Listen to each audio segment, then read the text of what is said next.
गंगा के किनारे पूज्य हरि बाबा विचरण कर रहे थे तो दसियों गांव के लोग एकत्रित होकर आए और कहा, बाबा गंगा जी जब बढ़ती तो पूरा हाहाकार मच जाता है, हमारे खेत बह जाते हैं, गांव पूरा जीना मुश्किल हो जाता है, ना कोई इस बात को समझ पा रहा है और ना हम में कोई सामर्थ्य। बाबा कृपा करो, आपके पास तो बहुत लोग आते रहते हैं। हरि बाबा विश्व प्रसिद्ध महापुरुष थे, उड़िया बाबा सदैव साथ रहते थे।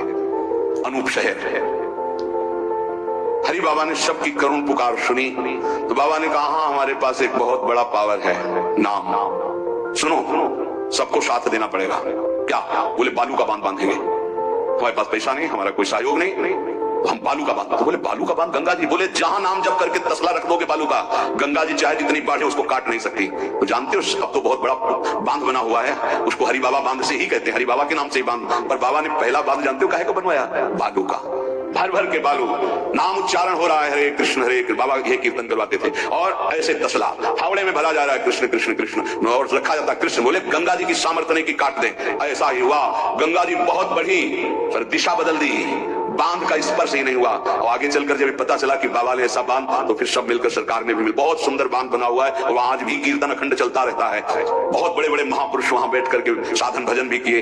हरि बाबा उड़िया बाबा जब थे तो भाई जी महाराज बड़े बड़े संत जाकर वहां सत्संग करते थे। नाम का प्रभाव गंगा जी ने नहीं स्पर्श किया, उस बांध को जो बालू का बांध दिया गया। आप समझते क्या? नाम में अपार। कैसे कोई वैज्ञानिक मानेगा इस बात को कि ये नाम का प्रभाव? रोज नाम कीर्तन में वर्षों से एक भक्त जाते थे। बाबा ने पूछा, देखो अगर संत किसी को पूछते हैं तो आप ये समझ लो कि आपके जन्म जन्मांतरों के सुकृत सफल हो गए कि आप उनकी स्मृति में हैं। वैसे तो दृष्टि नहीं जाती, पर सब जब जहां अपनापन हो जाता है दृष्टि, वो भगत नहीं दिखाई दे रहे तो उनका प्रभु तो आज ही पधार गए बिना कीर्तन के। ये कोई 200-400 वर्ष नहीं हुए हरि बाबा को गए, भी बहुत 60-70 वर्ष हुए होंगे। उड़िया बाबा, हरि बाबा, भाई जी सब एक समकालीन महापुरुष है। उनका बाबा, उनका तो विमान बन रहा है, वो तो दाह संस्कार के लिए ले जाए जाएंगे। बोले नहीं, पहले विमान यहां लाओ। बाबा घंटा बजा करके बोलते हरि बोल। मारा घंटा में धोनी हरि बोल का विमान की रस्सी खोल दो। 2-4 बार घंटा जे बजा उठ के बैठ गया। बोले कीर्तन के बिना कैसे जा रहे? अब आप ये वैज्ञानिक कोई मानेगा? ऐसा कैसे हो सकता है? अरे कर तुम अकर तुम अन्यथा कर तुम, जहां सुई का धागा नहीं जाता वहां से अनंत ब्रह्मांड पार कर दे, उसे परमात्मा कहते हैं, उसे भगवान कहते हैं। कीर्तन हुआ, बोले अब जाओ हमारे हरि के पास। तत्काल मुरझाई, शरीर छूटा, विमान पे चिता। ये हजारों की भीड़ के बीच में हुआ, कोई अकेले एकांत में नहीं हुआ। कई लोगों को प्रश्न हुआ कि बाबा की वास्तविक किडनी खराब है। किडनी के मरीज नहीं है, शरीर किडनी का मरीज है। लेकिन जब हम होते हैं तब किडनी के मरीज नहीं होते, और जब किडनी के मरीज होते हैं तो हम नहीं होते। ध्यान रखना। अभी तुम समझो, समझ पाओ तो समझ लो। इस समय हम मरीज नहीं हैं, इस समय डॉक्टर हैं हम। अभी जब इससे उतरेंगे तो मरीज हो जाएंगे, पकड़ लेंगे, लोग खड़े करेंगे। ऐसे बैठे रहेगा, चलता रहेगा। ये केवल राधा नाम का प्रभाव समझो। ये केवल राधा प्रताप है, श्री जी का प्रताप है, ये नाम प्रताप है। जब साधु नहीं रहता ना तो उसकी जीवनी में लिखा जाता है तो बोले अच्छा ऐसा था, और जब सामने है तो समझ में नहीं आता, माया समझने नहीं देती।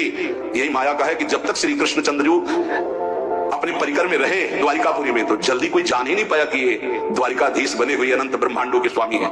पक्का ऐसी भगवान और भक्तों की लीलाएं होती।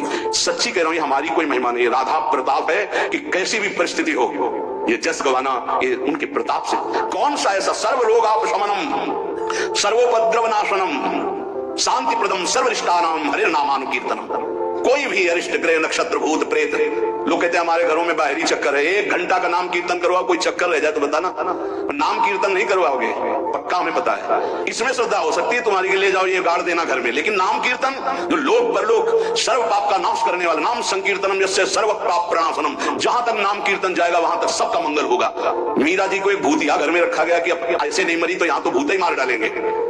मीरा जी ने गिरधर को विराजमान करके जे भी धूप आरती की, धूप की गंध जितने भूतों को लगी सब परम पद के अधिकारी बन गए, सब परम पद के अधिकारी। क्या भगवत आराधना? कौन सा ऐसा अरिष्ट है जिसका नाश ना हो जाए, लेकिन कोई समझते नहीं। राधा राधा राधा नाम के बल से, भगवत चिंतन के बल से सब कुछ ठीक हो जाता है। सच्ची कह रहे, सब कुछ ठीक हो जाता है। संकीर्तमानो भगवान अनंतः। एक बार जो हमारे सन्यासी गुरुदेव भगवान थे, बिल्कुल साधारण बात, गांव के लोग, महाराज जी हमारी भैंस बहुत बीमार हो, वो मर गई तो हम गरीब आदमी मरी जाएंगे, क्योंकि उसी के दूध से परिवार चलता है। हम छोटे थे, गुरुजी के पास नीचे बैठे थे, गुरुजी तखत में। अरे भैया हम तो कोई पशु के डॉक्टर थोड़ी है। कहा स्वामी जी हमें पता है आप कर सकते हो, एक अपनापन होता है। तो ऐसे नारियल का कमंडल रखा था, नारायण नारायण नारायण नारायण कटोरी में डाला और लियो भैंस को पिला देना, बोले भैंस ठीक हो गई। अब जितने भैंस हो गाय के सब वहां भीड़ लगने लगे। गुरुजी ने कहा भैया पशु के डॉक्टर थोड़ी, वो बेचारा गरीब आदमी था, ऐसा कह रहा था। संकल्प कर ले और संत कह दे तो क्या नहीं हो सकता, क्या नहीं हो सकता, जाओ तुम्हारा मंगल हो जाए। तो उनके पास भजन है, उसके बल से मंगल हो जाता है। ऐसा थोड़ी कि कोई सिद्धि जानते हैं कि तुम्हारा रोग नष्ट कर देंगे, जाओ तुम्हारा मंगल हो जाए। उनके पास नाम बल है, उससे हो जाता है। जब अनंत महिमाशाली भगवान का नाम जब किया जाता है तो नाम चित्त का मार्जन करके, जैसे सूर्य उदय होता है तो अंधकार नष्ट हो जाता है, ऐसे हृदय में ज्ञान प्रकाशित कर देता है। इतना ही को पाप नष्ट कर देता है, विघ्न नष्ट कर देता है, विशुद्ध ज्ञान प्रकाशित कर देता है। नातः परम कर्मा निबंध कृंतनम मुमुक्षताम तीर्थ पदानुकीर्तनात् नायत पुनः कर्म सुसज्जते मनो रजस्तमोभ्याम कलिलम तथोन्यथा। एक बड़ा रहस्य की बात इसमें कह, जो हमारा प्रारब्ध हो गया ना, नाम से इसको एक मिनट में मिटाया जा सकता है, किसी के भी, अपने या दूसरे के। लेकिन हम बहुत बड़ा प्रारब्ध मिटा रहे हैं। अनंत जन्मों के कर्म संस्कार जो हमें बार बार जन्म मरण के चक्र में फंसाते, आखिरी जन्म होना है, इसलिए इस शरीर के प्रारब्ध तो सह लेते और आगे के जितने हो, पीछे के जितने हो, सबको भस्म करके भगवत प्राप्ति कर लेते। इस रहस्य के कारण बड़े बड़े संत अपने शरीर के प्रारब्ध को नहीं मिटाते हैं। यद्यपि सामर्थ्य उनमें है, ऐसा नहीं कि नहीं मिटा सकते, बड़ी सामर्थ्य है। कैसी कैसी सामर्थ्य भाई जी महाराज के चरित्र में पढ़ करके आप देखो, अभी कोई बहुत वर्ष थोड़ी हो गए भाई जी को अंतर ध्यान में। कैसी कैसी सामर्थ्य सिद्ध महापुरुषों में हुई है नाम के बल से। लेकिन उनके शरीर में, जिस दिन बाबा का शरीर पूरा होना था, अंतिम समय था, सुबह उठे, ऐसे सत्संग हाल में आए और कहा आज तो स्मशान होगा। किसी को समझ में नहीं आ रहा था, बोले आज स्मशान होगा, किसी को समझ नहीं। अपने आप बैठ गए। जो भागवती कथा कह रहे थे आनंद चैतन्य ब्रह्मचारी, उनसे कहा कि आप रुको, और 2 श्लोकों की व्याख्या की। यद्यपि आत्मा का जन्म मरण नहीं होता, जन्म है विनाशी है। दूसरा, जिसका जन्म होता है उसका मरण निश्चित होता है, इस शरीर का। व्याख्या की, पद्मासन लगा के बैठ गए, कहा शुरू करो। किसी को कुछ समझ में नहीं आ रहा।